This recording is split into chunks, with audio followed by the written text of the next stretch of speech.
함께 보실 하나님 말씀은 구약성경 역대상 14장입니다. 오늘 10월 14일 역대상 14장 읽는 날인데 14장이 길지 않으므로 1절부터 17절까지 다 함께 읽어보도록 하겠습니다. 구약성경 632쪽 역대상 14장 1절부터 마지막 17절까지입니다. 함께 봉독합니다. 두로왕 히람이 다윗에게 사신들과 백향목과 석수와 목수를 보내 그의 궁전을 건축하게 하였더라. 다윗이 여호와께서 자기를 이스라엘의 왕으로 삼으신 줄을 깨달았으니 이는 그의 백성 이스라엘을 위하여 그의 나라가 높이 들림을 받았음을 알미었더라. 다윗이 예루살렘에서 또 아내들을 맞아 다윗이 다시 아들들과 딸들을 낳았으니 예루살렘에서 낳은 아들들의 이름은 삼무아와 소밥과 나단과 솔로몬과 이팔과 엘리수아와 엘벨렛과 노가와 네벡과 야비아와 엘리사마와 브엘야다와 엘리벨렉이었더라. 다윗이 기름 부음을 받아 온 이스라엘의 왕이 되었다함을 블레셋 사람들이 듣고 모든 블레셋 사람들이 다윗을 찾으러 올라오매 다윗이 듣고 대항하러 나갔으나 블레셋 사람들이 이미 이르러 르바임 골짜기로 쳐들어온지라. 다윗이 하나님께 물어 이르되 내가 블레셋 사람들을 치러 올라가리까 주께서 그들을 내 손에 넘기시겠나이까 하니 여호와께서 그에게 이르시되 올라가라 내가 그들을 내 손에 넘기리라 하신지라. 이에 무리가 바알브라심으로 올라갔더니 다윗이 거기서 그들을 치고 다윗이 이르되 하나님이 물을 쪼갠같이 내 손으로 내 대적을 흩으셨다 하므로 그곳 이름을 바알브라심이라 부르니라. 블레셋 사람들이 그들의 우상을 그곳에 버렸으므로 다윗이 명령하여 불에 사르니라. 블레셋 사람들이 다시 골짜기를 침범한지라. 다윗이 또 하나님께 묻자온데 하나님이 이르시되 마저 올라가지 말고 그들 뒤로 돌아 뽕나무 숲을 맞은편에서 그들을 기습하되 뽕나무 꼭대기에서 걸음 걷는 소리가 들리거든 곧 나가서 싸우라. 너보다 하나님이 앞서 나아가서 블레셋 사람들의 군대를 치리라 하신지라. 이에 다윗이 하나님의 명령대로 행하여 블레셋 사람들의 군대를 쳐서 기브온에서부터 게셀까지 이르렀더니 다윗의 명성이 온 세상에 퍼졌고 여호와께서 모든 이방 민족으로 그를 두려워하게 하셨더라. 아멘. 오늘 말씀 읽기 본문은 역대상 14장입니다. 역대상 14장에서는 다윗이 어떠한 마음으로 왕위에서 통치를 하였는가를 잘 보여주는 한 일화를 소개해 주고 있는 것입니다. 14장 1절과 2절에 보면 다윗이 깨달은 것을 이렇게 표현하고 있는데 2절에 보면 이렇게 말씀하고 있습니다. 2절 보면 다윗이 여호와께서 자기를 이스라엘 왕으로 삼으신 줄을 깨달았으니 이렇게 되었습니다. 다윗이 왕위에 올라서 또 예루살렘에서 있을 때 깨달은 것 중 하나가 무엇인가라고 했을 때는 여호와께서 자기를 이스라엘 왕으로 삼으신 줄을 깨달았다 이렇게 되었습니다. 여기서 여태까지는 몰랐는가 다윗이 이제야 비로소 깨달은 것인가 라고 하기보다는 그 다윗의 그 예루살렘에서 있는 형편 앞과 뒤를 살펴보니 정말 나를 이스라엘의 왕으로 삼으셨구나를 다시 한번 깊이 깨달은 것으로 이해하시면 될 것입니다. 그러면 무엇 때문에 다윗이 이렇게 깨달을 수 있는가라고 했을 때는 1절과 또 2절 하반절에 그 내용을 통해서 다윗이 정말 하나님께서 나를 이스라엘 왕으로 삼으셨구나를 깨달은 것으로 이해하면 될 것입니다. 그렇다면 1절에서 어떻게 표현하고 있는가 보면 두로왕 히람이 다윗에게 사신들과 백향목과 석수와 목수를 보내 그의 궁전을 건축하게 하였더라 라고 되어 있습니다. 그러니까 북쪽에 있는 그 두로왕 히람이 다윗에게 사신을 보내어서 자신의 물자를 많이 이렇게 허락하여서 다윗의 궁을 건축하도록 한 것입니다. 그래서 자신의 힘과 노력에 의한 것이 아니고 또 주변 나라의 도움으로써 이렇게 자기의 궁전을 건축할 수 있다. 나라가 튼튼해질 수가 있다. 라는 것을 깨달았을 때, 이것은 내 힘으로가 아니라 하나님께서 이웃나라에게까지 영향을 미치게 하셔서 이 왕궁이 건축되는 것을 보아 하나님께서 이 나라를 견고히 하시는 것이고, 또한 그렇게 하시기 위해서 나를 세우셨다라고 생각하는 것입니다. 또 2절 하반절을 보면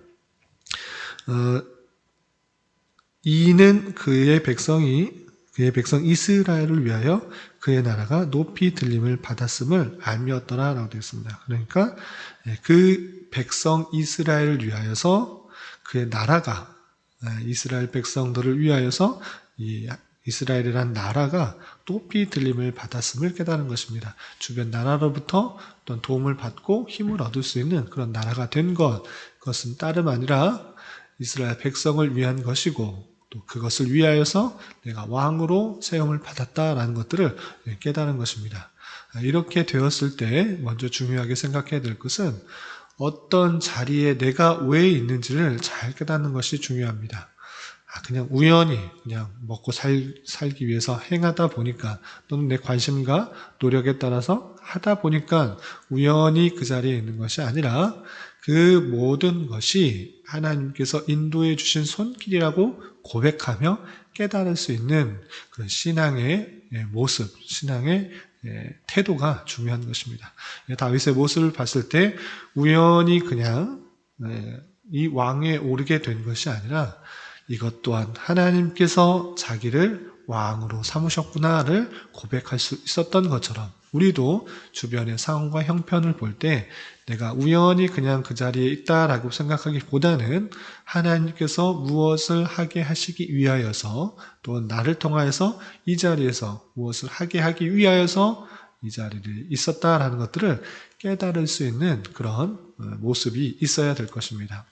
하나님께서는 실수하지 않으시고 신실하신 분이시기에 우리 각자를 그곳에서 하나님의 도구로 사용하실진데, 내가 왜 이 자리에 있는지를 잘 기억하면서 그 일들을 감당해야 될 것입니다.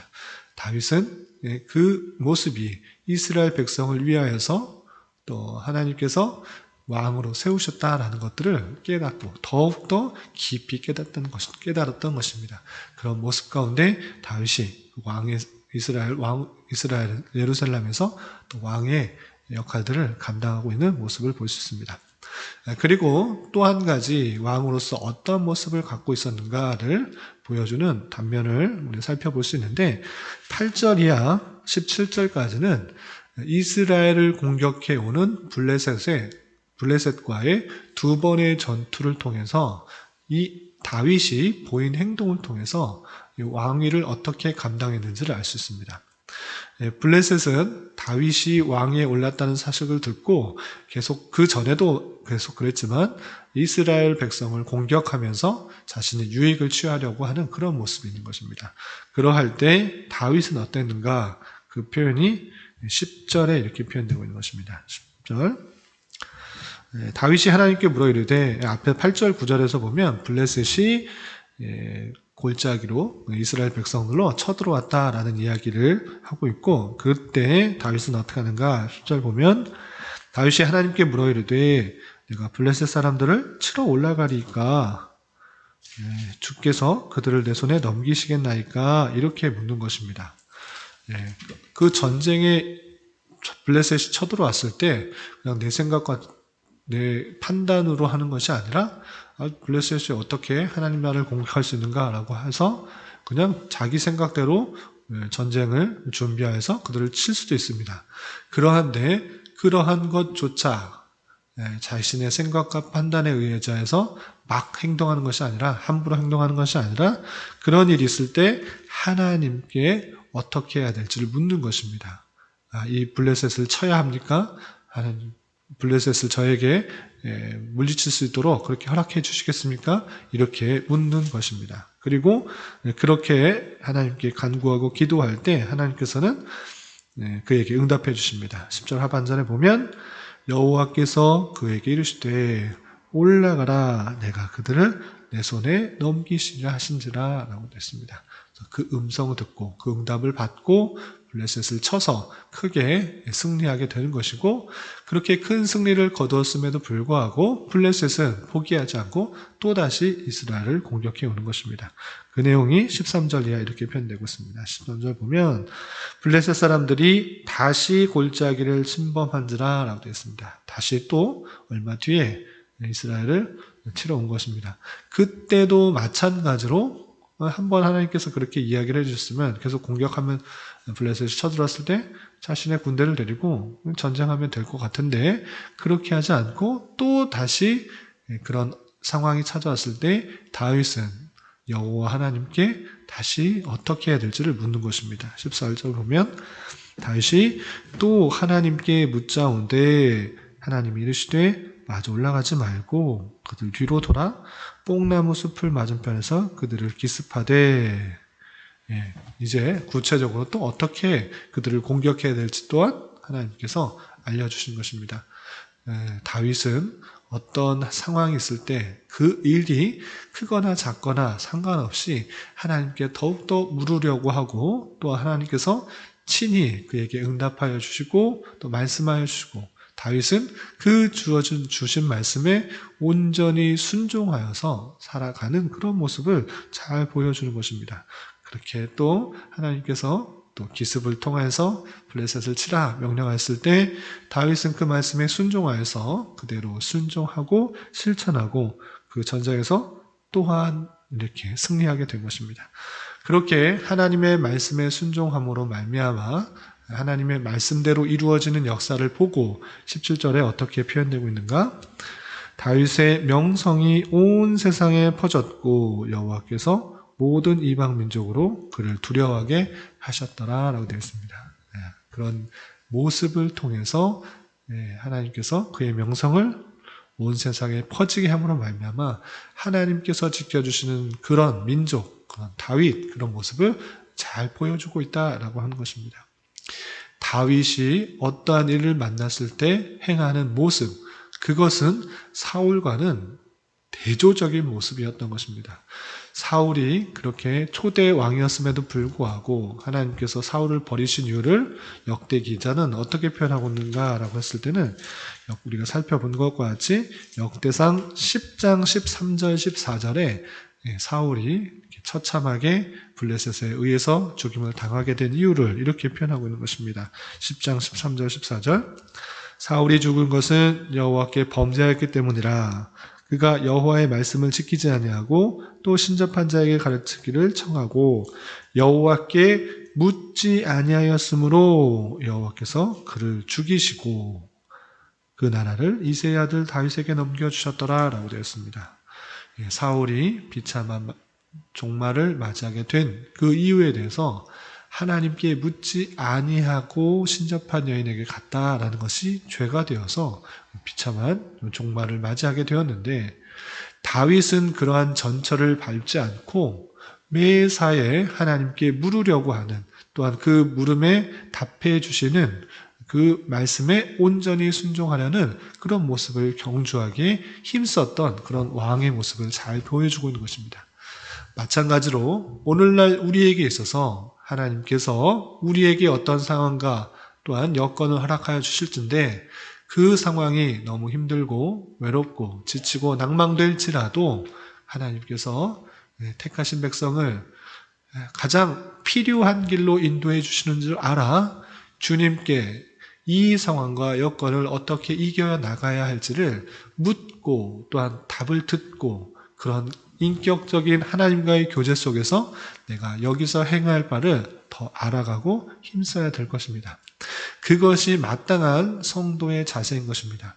내가 필요한 것을 그냥 하나님 앞에 고하고 외치고 하는 것이 아니라 그 기도와 간구 속에서 하나님께서 또한 말씀해 주시는 것이 무엇인지를 깨달아 나의 삶으로 실천하고 적용하는 것, 그것이 성도의 마땅한 자세고 또한 삶의 바른 길이라고 할 것입니다.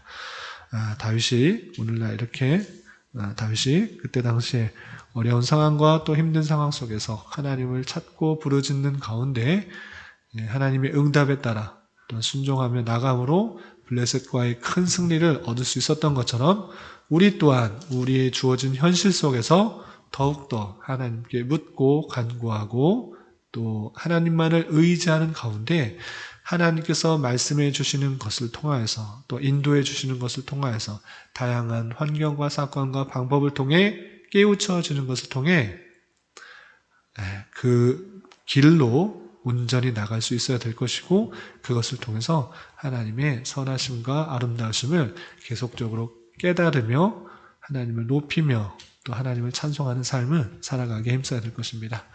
이런 은혜가 오늘 하루 또 남은 한평생 저와 여러분들 가운데 함께하기를 진심으로 기원합니다. 기도하겠습니다. 하나님 아버지 감사합니다. 오늘 말씀을 통해서 다윗이 블레셋과의 전투에서 하나님께 묻고 또한 하나님의 인도하심에 따라 행동하는 모습을 살펴보았습니다. 우리 또한 크고 작은 여러 가지 일들에 있어서 하나님의 인도하심에 따라 살아가기 힘쓰게 하여 주시고 늘 주님과 친밀한 관계 속에서 살아가기 힘쓰는 자 되게 하여 주시며 내 뜻과 내 만족만을 위해 살아가는 것이 아니라 하나님의 뜻과 나라를 위해 힘쓰며 나아가는 자 되게 하여 주시옵소서. 주님, 나라와 민족을 위해 기도합니다. 나라를 긍휼히 여겨주시고 많은 정치적인 혼란과 경제적인 어려움, 질병으로 인한 곤고함 등 가운데 주님께서 은혜를 베풀어 주시사 이 나라가 하나님 보시기에 아름다운 나라의 모습으로 세워질 수 있도록 은혜를 베풀어 주시옵소서. 이 나라의 위정자들을 주님 붙들어 주시고 자유와 민주와 평화 속에서 백성들이 올바른 생활을 영위할 수 있도록 지켜주시며 하나님을 예배하며 찬양하는 일상적인 신앙생활이 막히지 않도록 인도하여 주시옵소서. 더욱더 이 땅의 교회들이 이러한 시기에 빛과 소금으로서의 역할들을 잘 감당케 하여 주시고 주님 주신 말씀에 온전히 순종함으로 주님의 영광을 온전히 드러내기에 부족함이 없는 자들 되게 하여 주시옵소서. 주님, 교회 내 육체적으로, 경제적으로, 가정적으로, 다니는 직장으로 말미암아 여러 가지 어려움과 힘듦이 있는 지체들이 있습니다. 주님 함께하여 주시고 위로하여 주시며 회복시켜 주시사 주님의 살아계심과 역사하심을 깊이 깨닫는 시간 되게 하여 주시옵소서. 주님, 10월 한 달은 감사의 달로 보내고 있습니다. 올 한 해도 주님께서 인도해 주신 손길들을 기억하며 감사가 풍성한 시간들 되게 하여 주시고 또 다가오는 종교개혁 기념 강좌를 준비하시는 두 교수님에게도 은혜가 있게 하여 주시며 오늘 저녁에 있는 수요 성경 공부 시간에도 주님의 말씀을 잘 공부할 수 있는 시간 되게 하여 주시옵소서.